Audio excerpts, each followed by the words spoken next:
Assalamualaikum warahmatullahi wabarakatuh. Hi guys, in this video, I will explain about Zakat of Profession with a clear argument. With me, Dina Nur Azizah. Happy watching! In this video, I will explain about the first is the definition, the second is history, the third is legal basis, the fourth is ulama opinion with agree argument, and the last is the benefit. First, I want to explain about the definition from Zakat of Profession.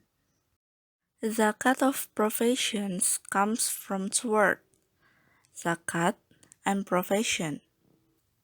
Zakat in a language, as described by Abu Muhammad ibn Qutaybah, comes from the word az-zaka wa an-nama wa az-ziyada. So, named because zakat nurtures wealth. In terms of fiqh, zakat means of certain amount of property which is obligated by Allah to be handed over to the person entitled to receive it, in addition to spending a certain amount itself.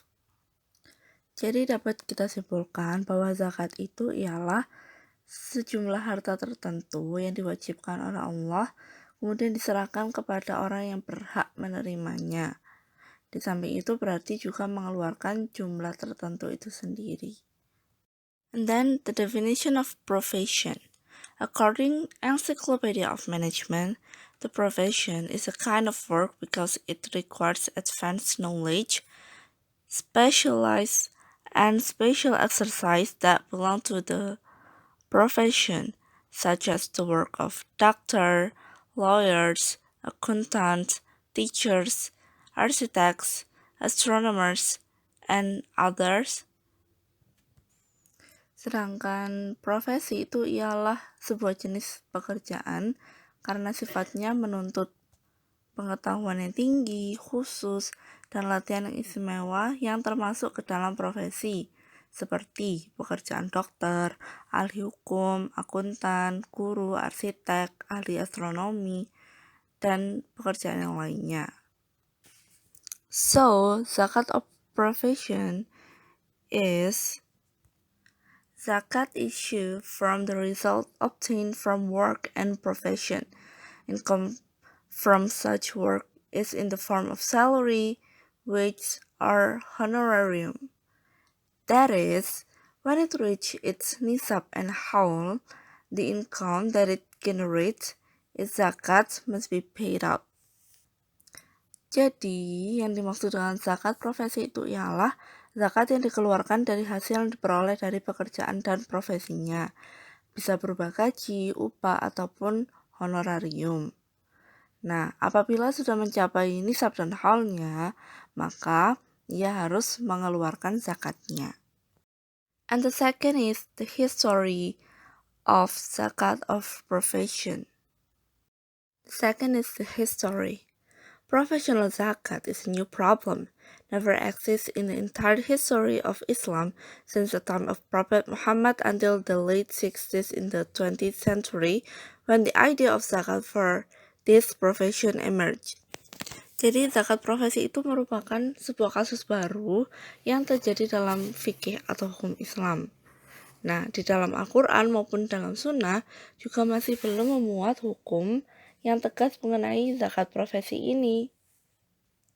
Dan zakat profesi ini juga belum ada sejak masa Rasulullah hingga akhir tahun 60-an pada akhir abad ke-20 yang lalu.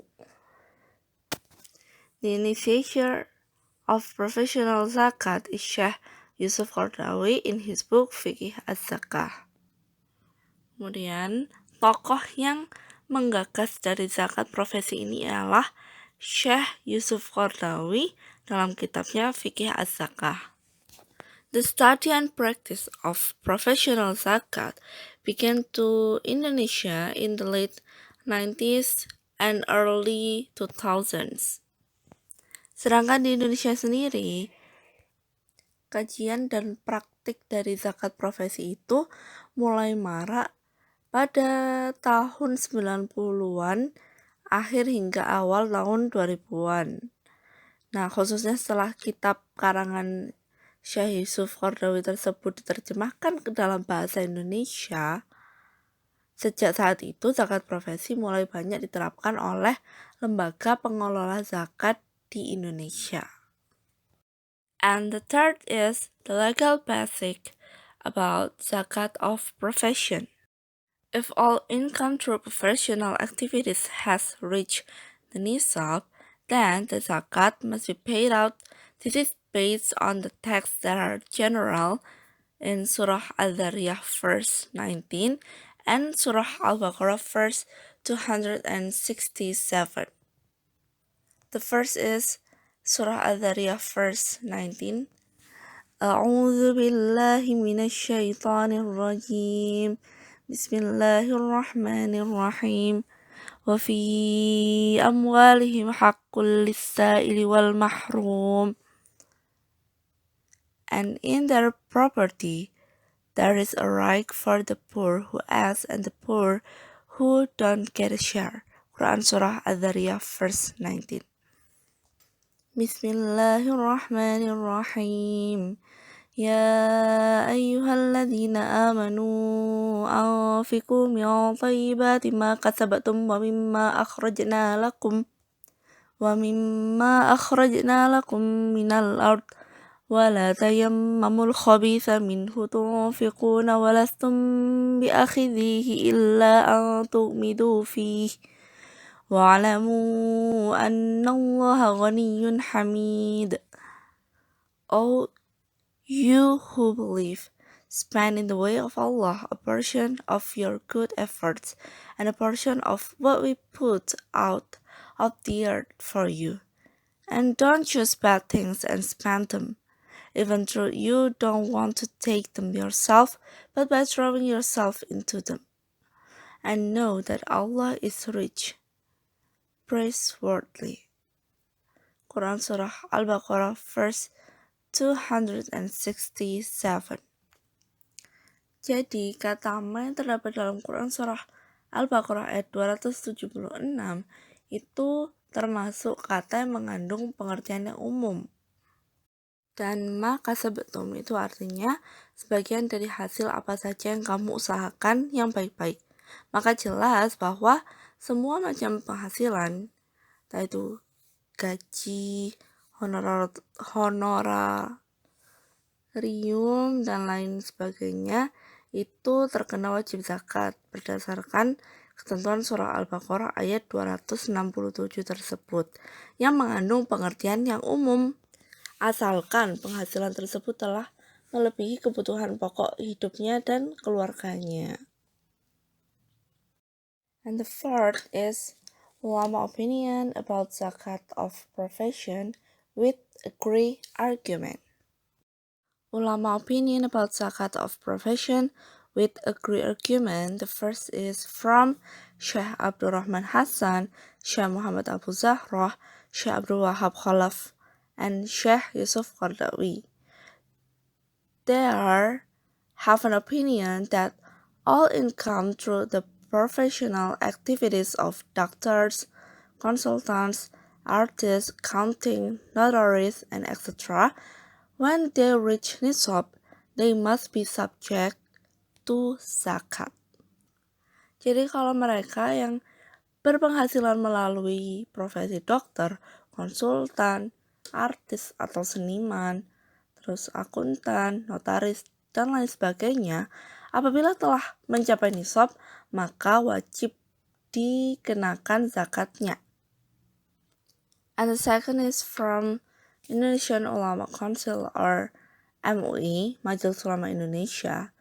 In MUI June 7, 2003, state that all firms finish issues compulsory zakat on condition reach nisab within 1 year, which is valued at 85 grams of gold.